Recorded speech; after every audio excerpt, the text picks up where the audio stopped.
네, 오늘도 저녁 중보기도에 나오신 성도님들을 주님의 이름으로 환영하고 축복합니다. 오늘 함께 나눌 말씀은 신약성경 사도행전 8장에 있는 말씀입니다. 사도행전 8장 1절로 8절까지의 말씀, 사도행전 8장 1절로 8절까지의 말씀, 신약성경 199페이지에 있습니다.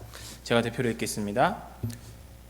사울은 그가 죽임 당함을 마땅히 여기더라. 그날에 예루살렘에 있는 교회에 큰 박해가 있어 사도 외에는 다 유대와 사마리아 모든 땅으로 흩어지니라. 경건한 사람들이 스데반을 장사하고 위하여 크게 울더라. 사울이 교회를 잠멸할세 각 집에 들어가 남녀를 끌어다가 옥에 넘기니라. 그 흩어진 사람들이 두루 다니며 복음의 말씀을 전할세 빌립이 사마리아 성에 내려가 그리스도를 백성에게 전파하니 우리가 빌립의 말도 듣고 행하는 표적도 보고 한 마음으로 그가 하는 말을 따르더라.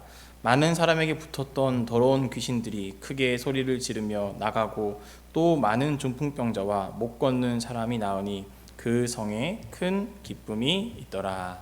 아멘. 네, 할렐루야. 오늘은 합력하여 선을 이루시는 하나님이라는 제목을 가지고 성도님들과 함께 이 저녁 잠시 말씀을 나누도록 하겠습니다.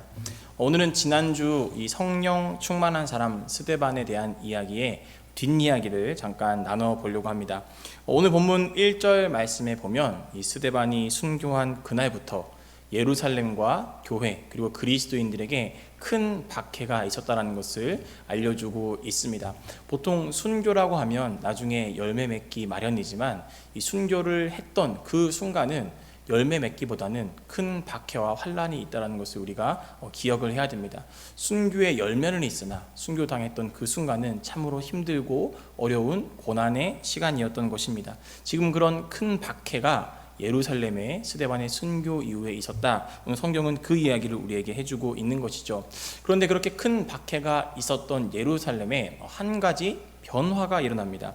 그 변화가 무엇이냐?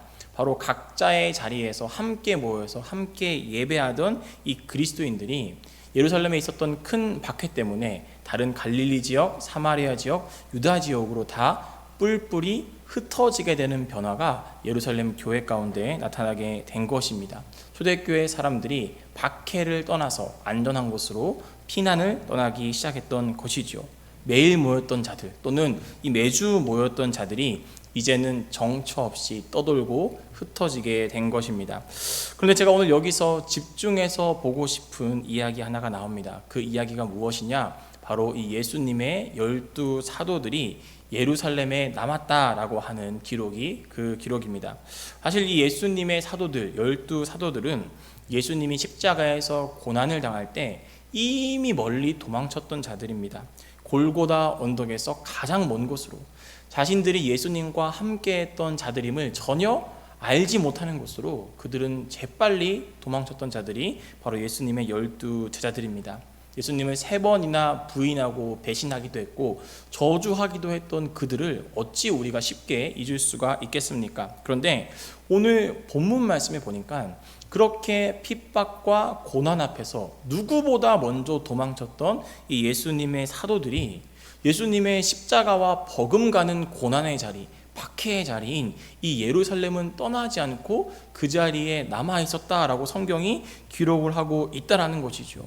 한 번은 배신할 수 있고 실수했었어도 성령 충만한 사람들은요 2번 배신하거나 2번 실수하지 않는다는 이야기를 우리에게 해주고 있습니다. 여러분, 무엇이 그렇게 먼저 도망쳤던 자들을 이제 그 큰 박해의 자리에 떠나지 않고 남도록 만들었을까요? 무엇이 그들을 그 큰 박해와 핍박의 한복판인 예루살렘에 남게 만들었을까요? 그것은 바로 성령 충만입니다. 성령 충만함은 기본적으로 담대함을 동반하고 있습니다. 담대하게 가장 큰 핍박의 자리인 이 예루살렘에 남았던 사도들의 모습, 우리는 이 모습을 보면서 코로나19로 참 많은 세상의 비난과 핍박, 그리고 개인적으로 성찰의 자리에 있는 우리가 이 모습을 보면서 우리도 동일하게 한번 생각을 해봐야 되지 않나라는 도전과 깨달음을 가지게 됩니다. 과연 나는 목사로서 그리고 교회의 지도자로서 이런 큰 박해의 자리를 떠나지 않고 그 자리에서 견디고 있을 수 있는 담대함이 나에게 있는가? 과연 우리는 이 큰 소용돌이의 한복판에서 그리스도인으로서 당당하고 담대하게 살아가고 있는지를 생각해 보지 않을 수 없는 본문 말씀입니다. 예수님의 이 12 사도들은 성령 충만을 받은 후 이전과는 전혀 다른 사람으로 변화되어 담대하게 세상을 살아갔습니다. 한 번은 실수했을지라도 그들은 2번 실수하지는 않았습니다. 실수는 당연히 인간으로서 누구나 할 수 있고 우리가 또 너그러이 용서해 줄 수도 있습니다. 그러나 실수가 반복되면 실력이라는 말이 있죠. 성령 충만한 사람들은 더 이상 예수님에 대해서 부인하거나 예수님을 통한 고난과 핍박을 회피하려는 사람들이 아닙니다. 오늘 이 예수님의 12 사도들은 이 핍박의 자리인 예루살렘 한복판에서 그 자리를 지킴으로 그 자리에서 하나님의 은혜를 간구했고요. 각자의 자리로 흩어진 자들을 위해서 누구보다 열심히 기도하는 이 담대한 성령의 사람으로 변화된 것, 우리가 이 본문 말씀에서 알 수 있는 것이죠. 코로나19로 참 교회와 그리스도인들이 많은 세상과 언론에 타겟이 되어버렸습니다. 이럴 때일수록 누누이 말씀드리지만 우리는 더욱더 하나님께 성령 충만을 사모하는 기도를 올려드려야 됩니다. 세상에서는 너희가 환난을 당하라 담대하라 내가 세상을 이겨노라 말씀하셨던 이 예수님의 말씀처럼 성령님께서 주시는 이 지혜와 능력, 이 담대함으로 이 난관을 믿음으로 극복하며 승리해 나갈 수 있는 우리 꿈마을 엘림교회와 모든 성도님들이 되시기를 주님의 이름으로 축복합니다. 자, 이제 사도들을 제외한 대부분의 사람들이 신앙의 자유를 찾아서 핍박을 피해서 예루살렘이 아닌 다른 곳으로 흩어졌습니다. 그들의 흩어짐은 내 고향이나 내 신앙을 그냥 배신하고 버려버리고 나 혼자 살겠다고 도망쳤던 그런 도망의 흩어짐이 아니었습니다. 말 그대로 다른 각자 삶의 자리로 흩어진 것 뿐입니다. 오늘 본문 4절 말씀에 보면요, 그 흩어진 자들이 흩어진 곳에서 어떻게 살아갔는지에 대해서 이렇게 기록하고 있습니다. 제가 한번 읽겠습니다. 그 흩어진 사람들이 두루 다니며 복음의 말씀을 전할세 라고 기록을 하고 있습니다. 예루살렘을 떠난 사람들은 그들이 흩어진 새로운 보금자리에서 가만히 몰래 쥐 죽은 듯이 숨어서 지내지 않았습니다. 그들이 어떻게 지냈습니까? 언제 핍박자들이 또 우리를 잡으러 올지 모른다는 두려움과 불안 속에서 숨어 지내지 않고요. 그들은 한 뼘도 위축되지 않고요. 오히려 그들은 새로 정착한 그곳에서 이전보다 더욱더 담대하게 예수 그리스도의 복음을 전파하기 시작했다라고 성경은 강력하게 우리에게 알려주고 있습니다. 특별히 제가 주목하고 싶은 도시가 하나 있습니다. 바로 이 5절에 등장하는 사마리아라는 도시입니다. 여러분, 우리가 잘 알다시피 이 이스라엘이 북이스라엘과 남유다로 나눠진 이후에 이 북이스라엘이 먼저 아수르란 나라의 멸망을 당하고 그 사마리아 땅에 다른 민족들을 이주시키면서 결국 순혈 전통이었던 이 유대인들이 혼혈 정책으로 인해서 피가 섞여버리고 종교가 섞여버립니다.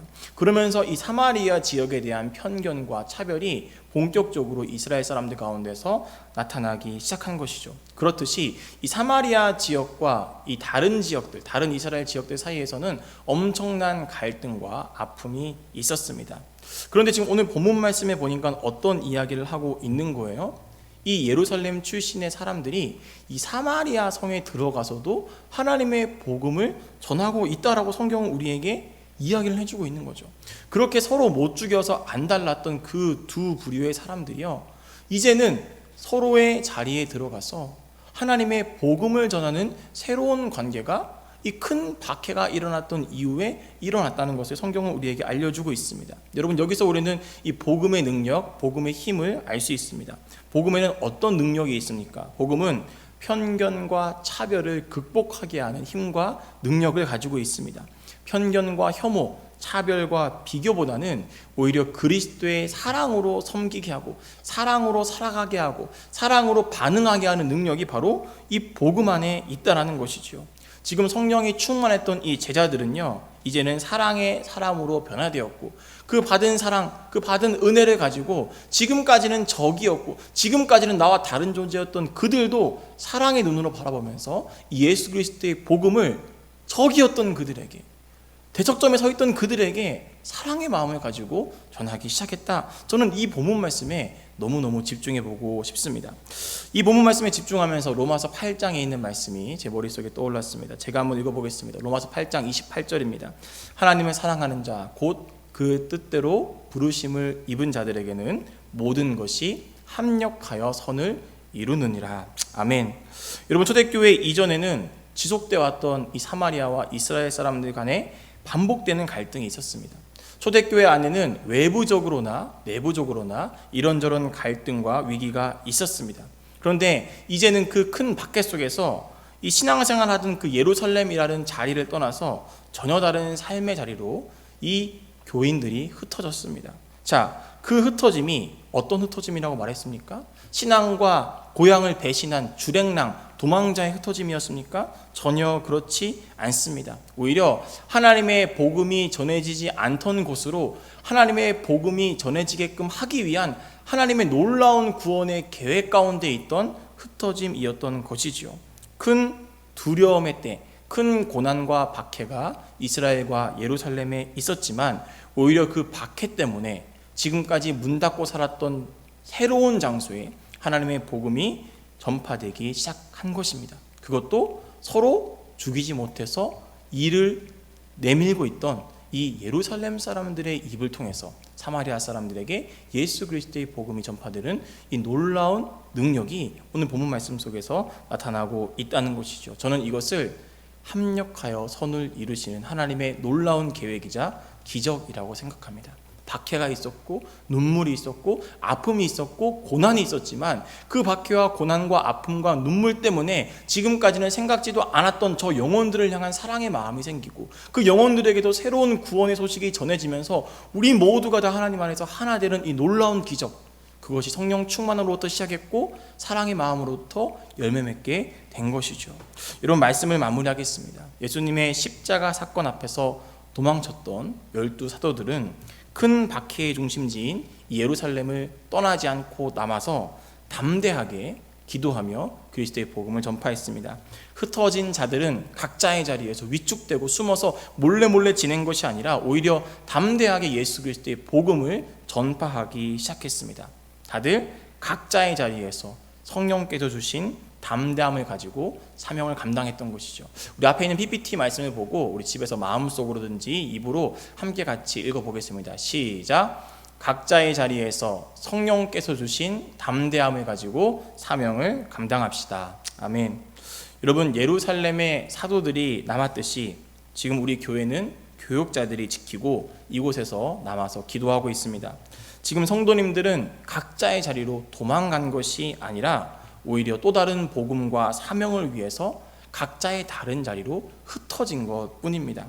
오늘 우리는 각자의 자리에서 성령께서 주시는 복음의 담대함과 사랑을 가지고 본이 되는 그리스도인으로 살아가야 되는 책임을 가진 존재들입니다. 성령 충만을 받아서 담대하게 그리고 당당하게 살아갈 수 있는 저와 우리 모든 꿈마을림교회 성도님들이 되시기를 주님의 이름으로 축복합니다. 더불어서 각자의 자리에서 맡은 바 사명을 감당하며 나아갈 때 하나님께서는 이 모든 것들을 통하여서 합력하여 선을 이루어 주실 줄로 믿습니다. 합력하여 선을 이루시는 하나님께서 이 어려운 상황을 버티게 하시고 극복하게 하셔서 나중에는 생각지도 못한 놀라운 은혜로 우리 교회와 성도님들의 삶을 지키시고 인도해 주실 줄로 믿습니다. 함께 기도하겠습니다. 하나님 감사합니다. 합력하여 선을 이루시는 하나님을 우리가 바라보고 원하고 기도하고 신뢰합니다. 주님, 우리의 삶 가운데 큰 박해가 있고 눈물이 있고 특별히 코로나19 때문에 교회가 참 어려움에 빠져 있는 이때에 합력하여 선을 이루시는 하나님을 기대하게 하여 주시옵소서. 지금은 땀나고 지금은 힘나고 지금은 헐떡거리고 지금은 어려울지라도 이 모든 과정들이 하나님의 큰 계획과 섭리 안에서 결국은 소망의 미래, 결국은 은혜의 고백을 할 수 있는 미래가 될 줄로 믿사오니 주님, 합력하여 선을 이루시는 하나님께서 우리 교회와 우리 성도님들의 가정을 붙드시고 인도하여 주셔서 가장 좋은 길로 함께 하여 주시고 어렵고 힘들고 눈물 나고 버티기 힘든 이때일지라도 우리와 함께 하시는 그 임마누엘 하나님, 성령님을 사모하는 마음을 가지고 성령께서 주시는 담대한 마음으로 이 모든 상황들을 버티고 견디고 이기게 나갈 수 있는 그런 힘과 능력 우리 교회와 성도님들께 허락하여 주시옵소서. 감사드리며 이 모든 말씀 우리 주님 예수님의 이름으로 기도드렸습니다. 아멘. 우리 시간 함께 앞에 있는 PPT 말씀을 보고 우리 교회 위해서 그리고 특별히 코로나 종식과 영적 회복을 위해서 함께 기도하겠습니다. 첫 번째로 코로나19의 종식과 영적 회복을 위한 공동기도문 함께 읽겠습니다. 시작. 하나님 아버지, 코로나19의 재확산으로 인해 우리 교회는 다시 모이는 예배에서 온라인 예배로 전환했습니다. 코로나로 불안해하는 수도권 지역을 특별히 불쌍히 여겨주셔서 속히 확산이 멈추게 하시고 가정과 직장, 생업, 학교의 일상이 속히 회복되게 하여 주시옵소서. 교회가 아니라 각자의 자리로 흩어졌습니다. 이때에 우리는 더욱 성령 하나님을 의지하고 담대하게 맡은 사명을 감당하길 원합니다. 그리스도인으로서 먼저 성숙한 시민이 되게 하여 주시옵소서. 더불어 하늘 백성으로서 신앙의 정체성을 잃지 않도록 성실함과 부지런함을 허락하여 주시옵소서. 수고하는 의료진과 백신 개발을 위해 연구 중인 연구팀을 기억하사 그들의 땀과 헌신을 통해 하루빨리 코로나가 이 땅에서 종식되게 하시옵소서. 우리의 가족이 출근을 하고 학교와 학원으로 등교 중에 있습니다. 오고 가는 모든 발걸음을 안전하게 지키시고 인도하여 주시옵소서. 어려움 중에서도 우리를 포기하지 않으시고 합력하여 선을 이루실 예수 그리스도의 이름으로 기도합니다. 아멘. 네, 이 시간 우리 두 번째로는 우리 교회 리모델링을 위한 기도를 하겠습니다. 앞에 있는 PPT를 보시고 교회 리모델링을 위한 공동기도문 함께 읽겠습니다. 시작. 하나님 아버지, 우리 꿈마을 엘림교회에 귀한 부흥의 기회를 허락하여 주셔서 리모델링을 진행하게 하시니 감사합니다. 지금까지 아무런 사고 없이 은혜로 진행된 것처럼 남은 일정도 하나님 은혜로만 진행되게 하시옵소서. 하나님, 기도함으로 교회를 세워가게 하여 주시옵소서.